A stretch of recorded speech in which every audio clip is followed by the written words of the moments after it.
This channel does not promote any violent, harmful, or illegal activities. All content provided by this channel is meant for an educational purpose only.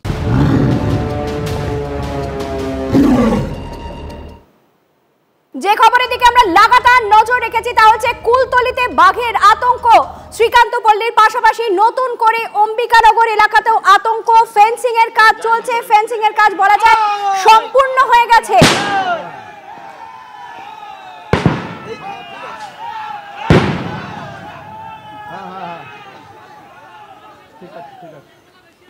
এই যে আওয়াজ আপনারা পাচ্ছেন, এই আওয়াজ আসলে পটকা ফাটিয়ে বাঘটিকে নদীর দিকে নিয়ে যাবার চেষ্টা করছে। তার কারণ আপনারা জানেন যে এখানে যে লঞ্চটি দাঁড় করানো রয়েছে, এই লঞ্চটি পরবর্তীতে ফলো করবে বাঘটিকে। এই জঙ্গল থেকে বেরিয়ে সে নদী পার হয়ে অন্য জঙ্গলে প্রবেশ করলো কিনা। চলে যাব আমাদের প্রতিনিধি সুপ্রিয় একেবারে ঘটনাস্থল থেকে রয়েছে। সুপ্রিয়, কি ছবি এই মুহূর্তে উঠে আসছে? প্রচুর পটকা ফাটানোর আওয়াজ শুনতে পাচ্ছি।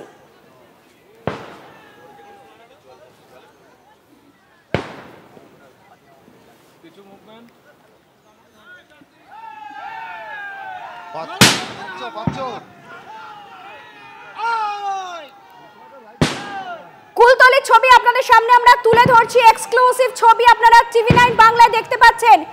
সকাল থেকে আমরা সেই দিকে নজর রেখেছি বাঘের গতিবিধির ওপর। কুলতলিতে ফের বাঘের আতঙ্ক। রবিবার সকাল থেকেই রীতিমতো সিটিয়ে রয়েছেন মইপিট কোস্টাল থানার অন্তর্গত বৈকুণ্ঠপুর এলাকার গ্রামের বাসিন্দারা। এবং আজকে সকাল থেকে আমরা যেটা দেখলাম যে দক্ষিণ বৈকুণ্ঠপুর থেকে সেই বাঘ চলে এসছে উত্তর বৈকুণ্ঠপুরে। সকাল থেকে প্রায় 12 ফুট উচ্চতার লাইলন এবং স্টিলের ফেন্সিং দিয়ে প্রায় 1.5 কিলোমিটারেরও বেশি গ্রাম লাগোয়া যে ম্যানগ্রোভ জঙ্গল রয়েছে সেটা ঘিরে ফেলা হয়েছে। এবং তারপরেই এই মুহূর্তে যেটা আমরা দেখতে পাচ্ছি যে বনকর্মীরা সেই চারিদিক থেকে যে ফেন্সিংয়ের চারিদিক থেকে ঘিরে বাজি ফাটিয়ে, চকলেট বাজি ফাটিয়ে বাঘকে নদীর ওপারে, অর্থাৎ এই যে মাকড়ি নদী যেটা স্থানীয় গ্রামবাসীরা বলছেন, সেই মাকড়ি নদীর ওপারে যে আজমলমারি 11 নম্বর জঙ্গল রয়েছে সেই জঙ্গলে যাতে চলে যায় বা তাকে তাড়িয়ে দেওয়া যায় সেই চেষ্টাই কিন্তু চালানো হচ্ছে। এবং তার জন্যে অনবরত এই যে গোটা ফেন্সিংয়ের চারপাশ থেকে বনকর্মীরা ঘিরে রেখে তারা কিন্তু একের পর এক বাজি ফাটিয়ে যাচ্ছেন, তার সঙ্গে জোরে চিৎকার করা হচ্ছে। অর্থাৎ এই সমস্ত বাজির শব্দে এবং চিৎকার চেঁচামেচি শুনে বাঘ যাতে তার নিজের যে জঙ্গল, অর্থাৎ আজমলমারি 11 নম্বর জঙ্গল, যেখান থেকে সে এই গ্রামে এসেছিল বলে মনে করছেন বন দপ্তরের কর্মীরা বা আধিকারিকরা, সেই জঙ্গলেই যাতে যে ফিরে যায় সেই চেষ্টাই কিন্তু করা হচ্ছে। এবং দ্রুততার সঙ্গে সেই চেষ্টা চালানো হচ্ছে, কারণ কিছু সময়ের মধ্যেই সন্ধে নামবে। সন্ধ্যের আগে সেই বাঘকে যাতে গ্রাম থেকে, গ্রাম লাগোয়া এই জঙ্গল থেকে এই মাকড়ি নদী পার করে অন্যদিকের যে জঙ্গল সেখানে যাতে পাঠিয়ে দেওয়া যায় সেই চেষ্টা জোর কদমে চালানো হচ্ছে। তার জন্য গ্রামের বাসিন্দাদের নিরাপদ দূরত্বে সরিয়ে রাখা হয়েছে। নদীর ওপরে নজর রাখছেন বনকর্মীরা। কতক্ষণে সেই বাঘ নদীর ওপারে যায়, নিজের আগের জায়গাতে ফিরে যায়, সেটাই কিন্তু এখন দেখার। ক্যামেরায় সুদেবের সঙ্গে সুপ্রিয় গুহ, টিভি9 বাংলা, কুলতলি। আমরা এবার সরাসরি চলে যাব সুপ্রিয় গুহর কাছে। সুপ্রিয়, এই মুহূর্তে কি ছবি উঠে আসছে? প্রচুর পটকা ফাটানোর আওয়াজ শুনতে পাচ্ছি, ফেন্সিং দেখতে পাচ্ছি, বনকর্মীরা কিভাবে চেষ্টা করছে বাঘটিকে অন্য জঙ্গলে পাঠানোর সেই ছবিও আপনি তুমি তুলে ধরছো।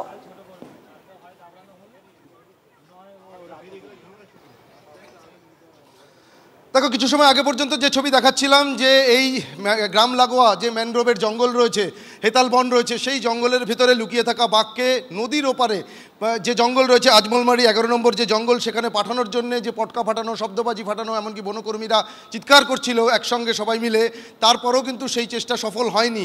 এখনও পর্যন্ত কিন্তু বাঘ নদী পার করে ওপারের যে জঙ্গল বা যে জঙ্গল থেকে এসেছিল সেই জঙ্গলে ফিরে যায়নি। আর তাই আপাতত তাদের পরবর্তী পদক্ষেপ কী হবে সেই বিষয়ে কিন্তু ইতিমধ্যেই তারা নিজেদের মধ্যে আলোচনা করছেন। তবে বনকর্মীরা যারা এতক্ষণ ধরে পটকা ফাটাচ্ছিলেন বা বাজি ফাটিয়ে চিৎকার চেঁচামেচি করে বাঘকে তাড়া দিয়ে নদীর ওপারে পাঠানোর চেষ্টা করছিলেন, তারা কিন্তু আপাতত কিছুটা সময়ের জন্য বিরত হয়েছেন তাদের কাছ থেকে। দেখতেই পাচ্ছ নদীতে তোমার কাছে আসছে এই মুহূর্তে অনিল মিস্ত্রি, বন্যপ্রাণ বিশেষজ্ঞ আমাদের সঙ্গে রয়েছে। অনিল বাবু, আপনাকে স্বাগত জানাই টিভি9 বাংলায়। এই মুহূর্তে যে ছবি আমরা এক্সক্লুসিভলি তুলে ধরছি, একেবারে স্পটের ছবি, যেখানে দেখা যাচ্ছে ফেন্সিং দিয়ে ঘিরে দেওয়া হয়েছে যাতে বাঘটি কোনোভাবেই লোকালয়ে প্রবেশ করতে না পারে। তার সঙ্গে পটকা ফাটানো হচ্ছে।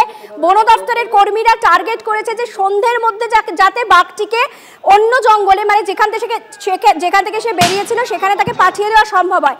আপনার এক্সপিরিয়েন্স কি বলছে? মানে এটা করে কি 2-1 ঘন্টার মধ্যে গোটা বিষয়টা মিটে যাওয়া সম্ভব? আমার যতটা মনে হয় বনকর্মীরা যে পদক্ষেপ নিয়েছে এবং ওখানকার গ্রামবাসীর সহযোগিতায়, জেএফএমসির সহযোগিতায় বাঘটা যেভাবে ঘিরে রাখা হয়েছে, বাঘটা সন্ধ্যের মধ্যেই যেভাবে ড্রাইভ দেওয়া হয়েছে, যেভাবে ও মানে ওকে ফেরত পাঠানোর চেষ্টা করা হয়েছে, ও নিশ্চয়ই ফেরত যাবে এবং সেটা সন্ধ্যার মধ্যেই হয়তো সন্ধ্যার সময়ই ও ব্যাক করে যাবে এবং এটা আশা করা যায়। কারণ ও যাওয়ার হলে ভিতরে তো ধান নেই, যদি ধান থাকতো তাহলে ও ধানের মধ্যে শেল্টার পাওয়ার একটা আশ্রয় পেয়ে যেত। সেটা যখন নেই, সুতরাং ফাঁকা জায়গায় ও যাবে না, ও ফেরতেই যাবে এবং সেটা সন্ধ্যার সাথে সাথে বা সন্ধ্যার মানে রাত্রের মধ্যে হয়তো ব্যাক করে যাবে এবং সেইভাবে ড্রাইভও দেওয়া হয়েছে। আবারও কিছু পদক্ষেপ বনকর্মীরা নেবে আশা করা যায় এবং সেটা মানে সফল হবে। অনেক ধন্যবাদ অনিল বাবু। কথা বলছিলাম অনিল মিস্ত্রির সঙ্গে, বন্যপ্রাণ বিশেষজ্ঞ। আমরা আরো একবার চলে যাব, স্পটে রয়েছেন আমাদের প্রতিনিধি সুপ্রিয়। সুপ্রিয়, তোমার সঙ্গে কথা হচ্ছিল, তুমি বলছিলে যে সব ধরনের ব্যবস্থা একেবারে সারা, শুধুমাত্র সময়ের অপেক্ষা বাঘটিকে যাতে যেখান থেকে সে বেরিয়েছে তাকে ফিরিয়ে দেওয়া যায়।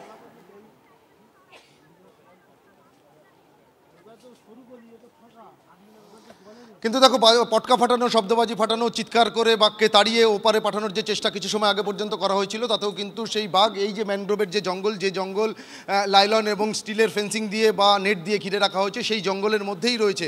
এই জঙ্গল পার করে যে সামনে মাকড়ি নদী, যেটা স্থানীয় বাসিন্দারা বলেন যে মাকড়ি নদী, সেই মাকড়ি নদী পার করে ওপারে যে 11 নম্বর আজমলমারি জঙ্গল রয়েছে, সেই জঙ্গলে কিন্তু যায়নি বা নদী এখনও পর্যন্ত পার করেনি। তবে এই যে যখন কিছু সময় আগে যখন পটকা ফাটানো বা শব্দবাজি ফাটানো হচ্ছিল, তখন এই ঘিরে রাখা ফেন্সিংয়ের যে 1.5 কিলোমিটার এলাকা, এর মধ্যেই কিন্তু বাঘ এ প্রান্ত থেকে ও প্রান্ত ছোটাছুটি করছিল। সেটা কিন্তু ইতিমধ্যেই বনকর্মীরা বুঝতে পেরেছেন। অর্থাৎ বাঘের অবস্থান কিন্তু এই যে গ্রাম লাগোয়া ম্যানগ্রোভ জঙ্গল রয়েছে, এই জঙ্গলের মধ্যেই রয়েছে। কিন্তু তাদের সেই যে চেষ্টা পটকা ফাটিয়ে বা চিৎকার করে তাদেরকে যে দূরে পাঠানো, নদীর ওপারে পাঠানোর যে চেষ্টা, সেটা কিন্তু এখনও পর্যন্ত হয়নি। একটু যারা বনকর্মীরা রয়েছেন কথা বলি। এই আপনারা কিছু সময় আগে পটকা ফাটাচ্ছিলেন, কি বুঝতে পারলেন? বাঘ এর মধ্যেই আছে? হ্যাঁ, বাঘ এর মধ্যেই আছে। বাঘ বোম ফাটাচ্ছিলাম তখন ছোটাছুটি করছিল, তো এর মধ্যেই আছে এখন। তো আপাতত তো আপনাদের সেই প্রক্রিয়া বা ড্রাইভটা এখন বন্ধ আছে? হ্যাঁ, এখন বন্ধ আছে। সাহেবরা আলোচনা করছে, তারপরে আবার পরবর্তী ড্রাইভ কী হবে বলবো। যেমনটা বলছিলাম চয়নিকা, তুমি শুনতে পারলে বনকর্মী একজন যিনি রয়েছেন এখানে কর্তব্যরত অবস্থায়, যারা ড্রাইভ করছিলেন কিছু সময় আগে পর্যন্ত, তারাও কিন্তু তেমনটা বললেন যে আপাতত তাদের ড্রাইভ বন্ধ রাখা হয়েছে। তারা কিছু সময় আগে পর্যন্ত যে চেষ্টা করছিলেন যে নদীর ওপারে পাঠানোর জন্য, আপাতত এখনও পর্যন্ত কিন্তু সেই চেষ্টা সফল হয়নি। অর্থাৎ এখনও যে বাঘের অবস্থান এই ম্যানগ্রোভ জঙ্গলের মধ্যেই রয়েছে বা এই যে ফেন্সিং দিয়ে রাখা হয়েছে প্রায় 10 থেকে 12 ফুট উচ্চতা করে গ্রাম লাগোয়া, সেই জায়গার মধ্যেই কিন্তু বাঘ এখনো পর্যন্ত রয়েছে। তিনি ঘটনাস্থলে পৌঁছানোর পর কি বলছেন? টাকে গোটাই আমরা সার্ভিলেন্সে রেখেছি।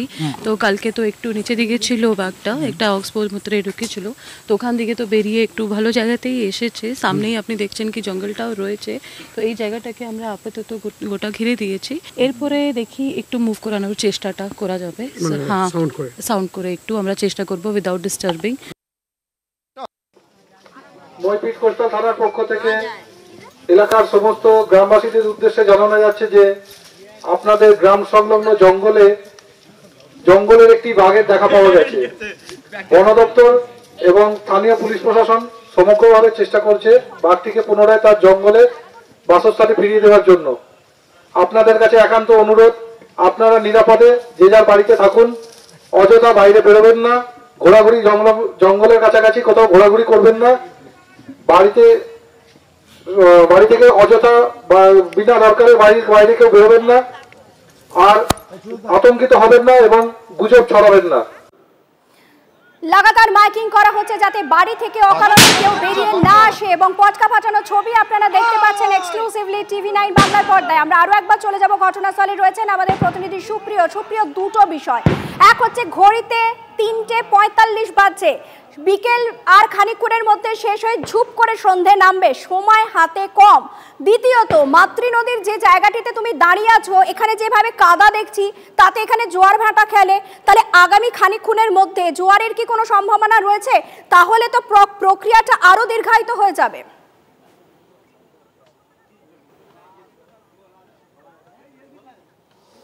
দেখো, সন্ধে নামার আগেই বন দপ্তরের কর্মী বা আধিকারিকরা তারা কিন্তু চেষ্টা চালিয়ে যাচ্ছেন যাতে এই বাঘকে গ্রাম লাগোয়া এই ম্যানগ্রোভ জঙ্গলের ভেতর থেকে নদী পার করে ওপারে যাতে পাঠিয়ে দেওয়া যায়। এবং তুমি যেটা বলছিলে যে জোয়ারের কথা, ইতিমধ্যেই কিন্তু জোয়ার চলে এসছে, জোয়ারের জল এই মাকড়ি নদীর খাল বরাবর একেবারে গ্রামের কাছেই চলে এসছে। তবে সেই জল আসার জন্য ধরুন যে এই কাজের কোনো রকম সমস্যা হবে বা বিঘ্ন ঘটবে তেমনটা কিন্তু নয়। বনকর্মীরা এ ধরনের কাজের জন্য তারা একেবারে প্রস্তুত বা প্রশিক্ষিত, তারা জানেন এ ধরনের পরিস্থিতিতে কিভাবে কাজ করতে হয় এবং সেই জন্য তারা যাবতীয় যা প্রস্তুতি সেই প্রস্তুতি নিয়েই কিন্তু তারা ময়দানে নেমেছেন, একেবারে সেই জন্য তা বলার অপেক্ষা রাখে না। এবং তাদের প্রত্যেকের হাতেই দেখতে পাচ্ছ যে লাঠি রয়েছে, তারা বিশেষ যে জুতো এই কাদার মধ্যে চলাফেরা করার জন্য যে বিশেষ ধরনের স্পাইক বুট হয় সেই স্পাইক বুট পরে রয়েছেন। এবং কিছু সময় আগে আমরা দেখলাম যে পটকা ফাটিয়ে, শব্দবাজি ফাটিয়ে, চিৎকার করে একেবারে ফেন্সিং বরাবর চারিদিক থেকে ঘিরে একসঙ্গে কিন্তু সেই ড্রাইভ করা হলো বাঘকে তাড়িয়ে জঙ্গলে পাঠানোর জন্য, নদীর ওপারে পাঠানোর জন্য। কিন্তু বাঘ কোনো কারণে হয়তো ভয় পেয়ে এই জঙ্গলের মধ্যেই ছোটাছুটি করেছে বা কোনোভাবে জঙ্গলের ওপারে যাওয়ার যে পথ সেই পথ সে খুঁজে পায়নি, সেই কারণে এই জঙ্গলের মধ্যেই এখনও তার অবস্থান রয়েছে। কিন্তু সন্ধে নামার আগে যেন তেন প্রকারে তাকে যাতে ওপারে পাঠানো যায় সেই চেষ্টাই কিন্তু করা হচ্ছে। কারণ গত দুদিন ধরে অর্থাৎ গতকাল থেকে আজ দিনভর এই বৈকুণ্ঠপুর উত্তর এবং বৈকুণ্ঠপুর দক্ষিণের যারা গ্রামের বাসিন্দারা রয়েছেন তারা কিন্তু রীতিমতো আতঙ্কগ্রস্ত রয়েছেন। গতকাল সকালে প্রথম দক্ষিণ বৈকুণ্ঠপুর এবং সেখান থেকে আজ সকালে উত্তর বৈকুণ্ঠপুর এবং এই গ্রামের বহু মানুষের সঙ্গে আমরা এখানে আসার পর চয়নিকা কথা বলেছি, তারা গ্রামের বিভিন্ন জায়গাতে বাঘের পায়ের ছাপ তারা দেখতে পেয়েছেন। তবে এখানকার বাসিন্দারা কিন্তু এ ধরনের পরিস্থিতির সঙ্গে অনেকটাই অভ্যস্ত, কারণ কিছুদিন আগেও গ্রামে বাঘ এসেছিল, বাঘ ঢুকে পড়েছিল। তবে সেই বাঘ কিন্তু এতটা সময় স্থায়ী ছিল না বা এতক্ষণ সময় ছিল না, আসার কিছুক্ষণের মধ্যে বা কয়েক ঘন্টার মধ্যেই সে চলে গেছিলো। তবে এবার গতকাল আসার পর গতকাল দিনভর, আজ দুপুর গড়িয়ে বিকেল এখনও পর্যন্ত কিন্তু বাঘকে তাড়িয়ে গ্রামের লাগোয়া জঙ্গল থেকে ওপারের যে জঙ্গল রয়েছে সেখানে পাঠানো সম্ভব হয়নি। বনকর্মীরা কিছুক্ষণ আগের যে পটকা ফাটিয়ে, শব্দবাজি ফাটিয়ে যে ড্রাইভ শুরু করেছিলেন সেই ড্রাইভ আপাতত বন্ধ রাখা হয়েছে। যারা বন দপ্তরের আধিকারিকরা রয়েছেন তারা নিজেদের মধ্যে কথা বলছেন, পরবর্তী কী পদক্ষেপ তারা নিতে পারেন সে বিষয়ে কিন্তু ইতিমধ্যে আলোচনা চলছে। আবারও একবার দেখানোর চেষ্টা করব, গ্রামের বাসিন্দারা যে নদীকে মাকড়ি নদী বলে সেই মাকড়ি নদীতে কিন্তু একেবারে ম্যানগ্রোভ লাগোয়া লঞ্চ প্রস্তুত রাখা হয়েছে। তবে শুধুমাত্র এখানে নয়, জঙ্গলের অপর প্রান্তেও কিন্তু আরও 2-1টি লঞ্চ রয়েছে, সেখানে বন দপ্তরের আধিকারিক এমনকি ডিএফও সাউথ 24 পরগনা তিনি নিজে উপস্থিত রয়েছেন। তারা নদীতে নজর রাখছেন যে কোনোভাবে কোনো অবস্থাতে বাঘ যদি নদী পেরিয়ে ওপারের যে জঙ্গল রয়েছে সেখানে চলে যাচ্ছে কিনা, কারণ যতক্ষণ না যাচ্ছে ততক্ষণ কিন্তু এই নজরদারি চলবে এবং এই ড্রাইভ চলবে। তবে যেটা দুশ্চিন্তার, সন্ধ্যের আগে যদি না যায় সেক্ষেত্রে রাতে নজরদারি চালানোটা কিন্তু বেশ কষ্টসাধ্য। আর তাই যেন তেন প্রকারের সন্ধ্যে নামার আগেই বা রাতের আগেই আবার যাতে কোনো ড্রাইভ করে এই বাঘকে এই জঙ্গল থেকে, কারণ একেবারে গ্রামের রাস্তা দেখতে পাচ্ছ, গ্রামের রাস্তা থেকে কয়েক মিটার দূরেই কিন্তু 2 থেকে 300 মিটার দূরেই কিন্তু এই জঙ্গল, অর্থাৎ রাস্তা লাগোয়া এই ম্যানগ্রোভ জঙ্গল। আর সেই জঙ্গলে এসেই কিন্তু ঠাঁই নিয়েছে এই বাঘ। সেই জায়গা থেকে যে কোনো সময় তার গ্রামে ঢুকে পড়ার একটা আশঙ্কা তো রয়েইছে, যদিও যে জায়গাতে সে রয়েছে তার অবস্থান নিশ্চিত হওয়ার পর সেই 1.5 কিলোমিটার এলাকা একেবারে প্রায় 10 থেকে 12 ফুট উচ্চতার যে ফেন্সিং, লাইলন এবং স্টিলের ফেন্সিং, এবার কিন্তু বিশেষ করে প্রথমে লাইলনের ফেন্সিং দেওয়া হয়েছিল, তার পরবর্তীতে স্টিলের ফেন্সিং দিয়ে, স্টিলের নেট দিয়ে ফেন্সিং করে দেওয়া হয়েছে এবং গোটা এলাকা ঘিরে রাখা হয়েছে। গ্রামবাসীদের বারবার মাইকিং করে পুলিশের তরফ থেকে, মইপিট কোস্টাল পিএসের তরফ থেকে নিরাপদ আশ্রয়ে বা নিজেদের বাড়িতে ঢুকে যাওয়ার জন্য বলা হচ্ছে। তবে এখনও পর্যন্ত বাঘকে কিন্তু এই গ্রাম লাগোয়া জঙ্গল থেকে নদীর ওপারের জঙ্গলে পাঠানো সম্ভব হয়নি। কতক্ষণে তা সম্ভব হয় সেটাই কিন্তু এখন দেখার। তবে বনকর্মীরা প্রস্তুত রয়েছেন যে কোনো পরিস্থিতি মোকাবিলা করার জন্য এবং তারা পরবর্তী কী পদক্ষেপ নেয়, অর্থাৎ কিছু সময় আগে পটকা ফাটিয়ে, চিৎকার চেঁচামেচি করে যে ড্রাইভ চালানো হচ্ছিল সেই ড্রাইভ আপাতত বন্ধ রাখা হয়েছে। পরবর্তীতে কি পদক্ষেপ নেয় সেটাই কিন্তু এখন দেখার। চয়নিকা, তুমি আমাদের সঙ্গে থাকো, তুমি নিরাপদে থেকো, তার কারণ তুমি সকাল থেকে লাগাতার ঘটনাস্থলে রয়েছে এবং সেখানকার ছবি আমাদের প্রত্যেক মুহূর্তে তুলে ধরছো। তোমার নিরাপদে থাকাটাও আমাদের কাছে অত্যন্ত প্রয়োজনীয়। এবং এই মুহূর্তে যে ছবি আপনারা দেখছেন, ফেন্সিং এর কাজ শেষ হয়ে গেছে। কিছুক্ষণ আগে পর্যন্ত বন দপ্তরের কর্মীরা একটু ড্রাইভ করেছিল যেখানে পটকা ফাটানো হয়েছিল এবং তারা মনে করেছিলেন যে হয়তোবা এই আওয়াজে এই ম্যানগ্রোভের জঙ্গল থেকে বেরিয়ে নদী পার হয়ে সে যে জঙ্গল থেকে বেরিয়েছিল সেই জঙ্গলে ফিরে যাবে, কিন্তু তেমনটা ঘটেনি। হয়তো মনে করা হচ্ছে সে ভয় পেয়ে গেছে এবং সাময়িক সময়ের জন্য সে কোথাও ঘাপটি মেরে বসে আছে। এখনো সন্ধে নামতে কিছুটা সময় বাকি রয়েছে। সন্ধে নামার আগে যাতে তাকে নিজের জঙ্গলে ফিরিয়ে দেওয়া যায় সেই চেষ্টাই চালাচ্ছেন বন দপ্তরের কর্মীরা। ঘটনাস্থলে ডিএফও উপস্থিত হয়েছেন।